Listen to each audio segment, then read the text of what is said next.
Su-Mu renasce e reentra no sistema Apocalipse, enfrentando situações mortais onde a própria morte bate à porta e uma série de demônios e criaturas assustadoras despertam para ameaçar o mundo. Em meio ao caos de uma cidade, após a chegada do Deus da Morte, várias pessoas não resistiram e apenas uma linha de defesa sobrou. Um soldado está de joelhos no chão. Ele diz que a cidade atrás deles está prestes a cair.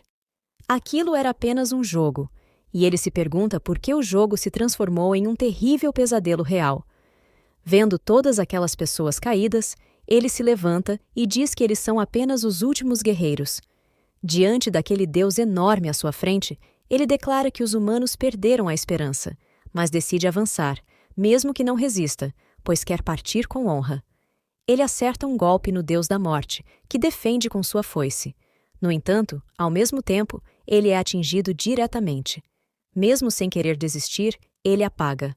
Na verdade, ele aparece dentro de uma sala de aula, gritando que não irá aceitar aquilo. Todos à sua volta ficam confusos. O professor o chama de Su-Mu, lhe dá uma bronca e pede para que ele se sente imediatamente e não atrapalhe a aula. Su-Mu, ainda confuso, se pergunta por que não está morto.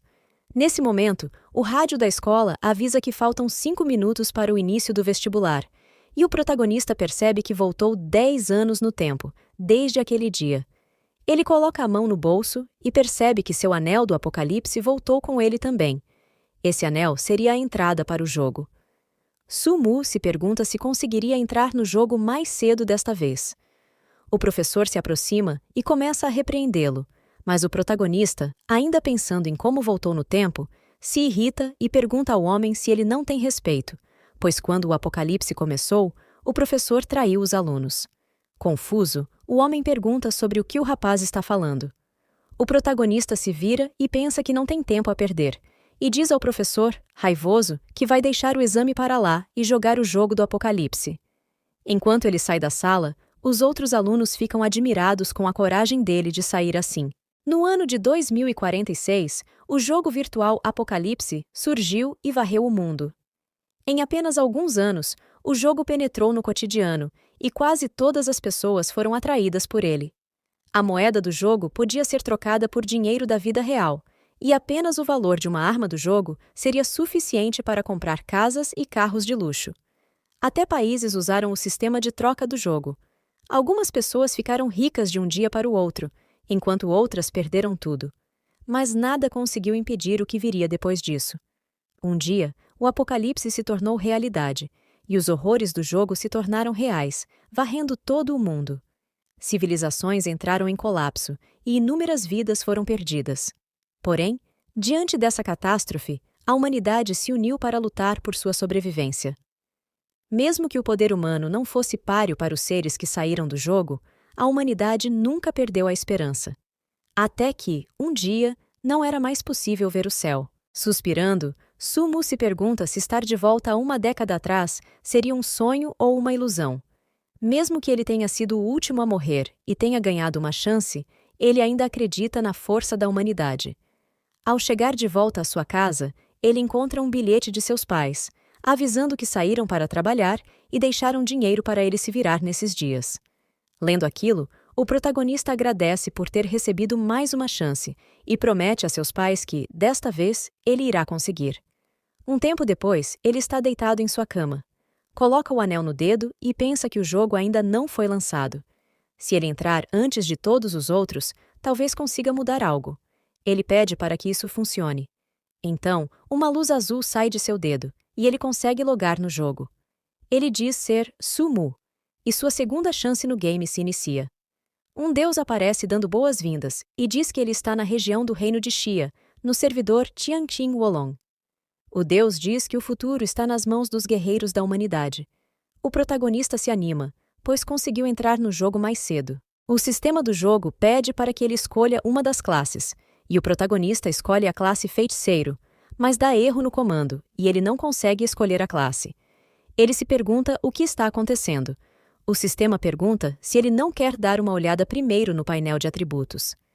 Ele percebe que ainda está com a classe da vida anterior, mas seu nível e atributos foram todos reiniciados. Irritado, ele começa a brigar com o sistema, pois sua classe anterior sugava muito do seu dinheiro. O sistema apenas foge, ignorando-o e dizendo que, como ele já possui uma conta, deve entrar rapidamente. O protagonista tenta ver seu inventário para verificar se sobrou algum equipamento, mas está tudo vazio. Ele se pergunta por que não herdou o dinheiro e os itens de sua conta, em vez da classe mago sugadora de dinheiro. Mas existe algo no canto de seu inventário. É um braço de esqueleto, e a descrição diz que, ao olhar para o abismo olha para você. Confuso, o protagonista pergunta o que seria aquilo. Olhando as informações do item, o protagonista fica irritado, pois não havia nenhuma informação de nível ou atributo. Ele pergunta onde estão os itens prometidos ao reiniciar, mas começa a se desintegrar e, em seguida, entra no jogo. Por ser o primeiro a jogar, ele recebe um set de mago como recompensa e o título de O Homem Mais Rápido. Revoltado, o protagonista pergunta ao sistema se ele realmente acha que ele usaria esse título horrível. No entanto, ao ver o bônus que o título proporciona, ele até se anima. Vendo alguns javalis vindo em sua direção, o protagonista fica animado, dizendo que fazia muito tempo que não via esses porquinhos e que sentiu falta deles. Sumu ataca com uma pequena bola de fogo, que atinge a cara de um dos animais, causando apenas 12 de dano, o que faz com que os bichos o persigam. Desesperado, o protagonista admite que foi precipitado. De repente, ele vê alguém ao longe e pede ajuda, mas percebe que é uma garota, com a roupa toda destruída, que está correndo de um javali gigantesco enquanto também grita por socorro. Uma mensagem do sistema aparece, perguntando se ele quer aceitar a missão especial de salvar Xiao Hua, com a recompensa de 20 moedas de ouro e 500 pontos de experiência.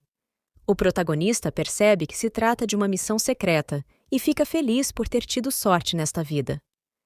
A garota se joga sobre o protagonista, mas ele a atinge de repente, deixando todos ao redor sem entender o que aconteceu. Caída no chão, a garota pergunta o que ele estava fazendo, mas, quando começa a se explicar, o protagonista a interrompe e completa sua frase. Ela pergunta como ele sabia, e o protagonista responde que sabe de tudo, inclusive onde ela escondeu um tesouro e que ela é um pequeno demônio que tentará seduzi-lo. Ela então se levanta e diz que ele sabe demais, revelando-se como um demônio. Ela avança em direção a Sumu para eliminá-lo, mas o protagonista desvia, correndo, e ordena ao javali que ataque primeiro. O javali se vira para atacar a demônia, bufando, mas ela o corta inteiramente com um único golpe, e em seguida corre atrás do protagonista, dizendo que é a vez dele.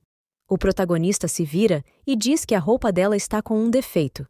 A garota se distrai por um momento, e o protagonista aproveita para atacá-la diretamente, lançando mais uma bola de fogo. Desta vez, o dano causado é de 36%, o que deixa a demônia ainda mais furiosa. Mas ele a atinge novamente, e várias vezes a seguir, enquanto corre. Sumu se lembra nesse momento que ela não pode sair da área da floresta, então ele para e a chama para atacá-lo. Ela vem em toda velocidade, e o protagonista, sendo sarcástico, diz que está com muito medo. A mão dela chega bem perto do rosto dele, mas ela não consegue mais avançar. Ela se pergunta por que isso está acontecendo, e o protagonista, rindo, diz para ela descobrir por si mesma. Então, ele ativa uma magia poderosa e diz que não irá mais se conter. Ele lança uma chuva de bolas de fogo flamejantes e consegue derrotar a demônia. Várias mensagens do sistema aparecem nesse momento. O protagonista recebe moedas de ouro, experiência, e sobe 2 níveis por ter eliminado a demônia Xiao Hua. Confiante, ele diz que ela estava destinada a cair em suas mãos. Ele então se abaixa para ver qual item ela irá dropar, e percebe que o mesmo item que estava em seu inventário aparece, mas agora subiu de nível. Observando o item com mais calma, o protagonista diz que nunca havia visto aquilo antes em sua vida passada, e que, para ativá-lo, precisará de muitos materiais. Ele decide ignorar isso por agora, pois esses materiais poderão ser obtidos matando alguns monstros. A garota acorda e diz que foi corrompida pelo miasma maligno, agradecendo a ele por tê-la salvado, e oferece uma recompensa por isso. O protagonista recebe um bastão roxo, fica muito animado e comenta que identificará os atributos na Vila dos Iniciantes mais tarde. A garota pega no braço dele e pergunta se ele poderia levá-la para casa, pois seu avô com certeza o agradecerá. Uma mensagem do sistema aparece, perguntando se ele deseja aceitar a missão, e ele aceita. Babando, o protagonista comenta que o toque suave e realista dela é maravilhoso. Então, eles saem da floresta e seguem em direção à Vila Kingyu. Chegando lá, a garota encontra seu avô, que chega dizendo que estava muito preocupado com ela. Os dois começam a chorar, emocionados por se verem novamente, e a garota diz que, se não fosse por esse cavaleiro, ela não teria conseguido voltar. O velho agradece e começa a falar, mas o protagonista diz que não tem interesse em pegar as sementes de girassol, apenas quer a missão. O velho tira as sementes e começa a comer, enquanto o protagonista, frustrado, lembra que aquele velho fica conversando sem parar enquanto come as sementes, mas que é tudo conversa em vão. Cansado de tanta conversa fiada, o protagonista aceita a missão, dizendo que sabe onde encontrar os itens que o velho precisa. Ele aceita a missão, que requer juntar 100 moedas de ouro, e se despede dos dois, saindo do local. Andando pela cidade, o protagonista diz que já quer lutar contra monstros, então precisa estar bem preparado e decide procurar um farmacêutico. Ele chega diante da farmácia e, ao entrar, é atendido pela farmacêutica. O protagonista se anima ao ver novamente o lindo rosto dela. Su-mu diz que precisa de 28 poções azuis pequenas. A farmacêutica pergunta se ele não quer mais nada além disso. Afinal, se ele a deixar feliz, está disposta a fazer um grande desconto. Nervoso, o protagonista responde que não quer mais nada, apenas isso. Saindo da farmácia, a farmacêutica comenta que ele não sabe aproveitar as oportunidades da vida. O protagonista responde que não quer mexer com um grande e burro cabeça de ferro. Então, um homem aparece perguntando de quem Su-mu está falando. O protagonista responde que não quis dizer nada sobre os ferreiros. Ele se aproxima do homem, pede um pergaminho de identificação e deseja a ele e à farmacêutica uma vida feliz e longa juntos. O ferreiro, então, diz que Su-mu é um garoto muito inteligente. Chegando a um canto tranquilo, o protagonista decide identificar os itens roxos.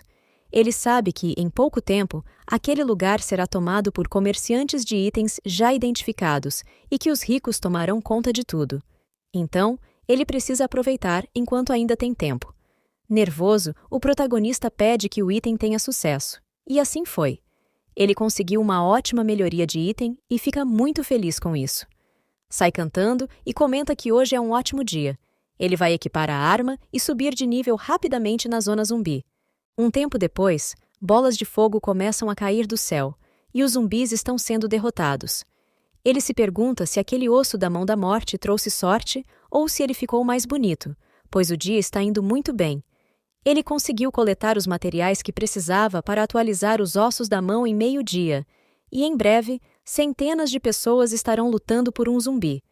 O tempo passa e as pessoas começam a entrar no jogo. Chegando à Vila dos Iniciantes, elas ficam encantadas com o quanto aquele mundo parece real. O protagonista, naquele momento, decide montar sua lojinha com vários itens que acumulou antes do lançamento do jogo. No entanto, as pessoas ao redor não acreditam que ele possa estar vendendo algo de bom, já que o jogo acabou de ser lançado, e o chamam até de louco. Mas o protagonista, confiante, pensa que nem em grupo conseguirão matar um zumbi sequer. Até que alguém chega à sua frente e pergunta se os itens não são bons e por que o preço é tão alto. Essa pessoa é Ting Shui-Wanner, e todos ao redor ficam encantados com a beleza da moça. Porém, nosso protagonista, ao ver o nome dela, se pergunta se é realmente ela.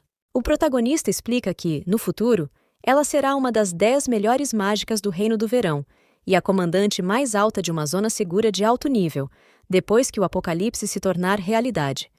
Ela será associada à guilda Qingshui Xiaoju, que é gerida por uma misteriosa companhia de Huaxia. A garota chama a atenção dele e diz que quer ver o que ele está vendendo.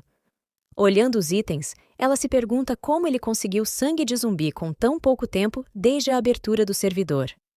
Su-mu pergunta o que ela deseja comprar, e ela responde que levará o lote inteiro, perguntando quanto é. O protagonista explica que tudo ficaria por 54.800, mas que ele faria por 55 mil. A garota diz que normalmente há um desconto nos itens. O protagonista então diz que há uma maneira de ela conseguir esse desconto. A garota pergunta como, e ele responde que, se ela deixá-lo tocar sua perna, ele dará 20% de desconto. A menina dá um passo para trás e o chama de canalha sem vergonha. O protagonista diz para ela parar com isso, pois, se ela não aceitar, sua chance irá acabar. A garota olha para ele e pensa que ele está tentando enganá-la. Então diz que pagará 100 mil pelos itens. Alguns homens aparecem e o protagonista reconhece um deles como o deus da guerra louco.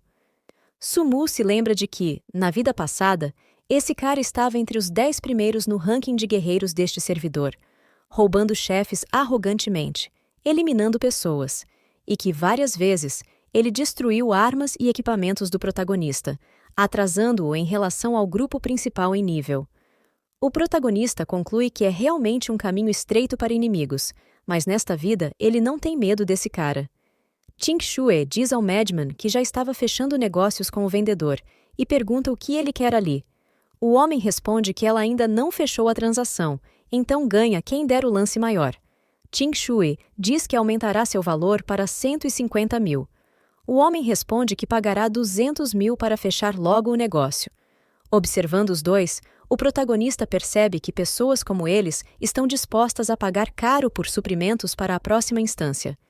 Ting Shue pensa que, se deixar esse homem levar os itens, ele com certeza acabará com os membros de sua guilda em nível inicial.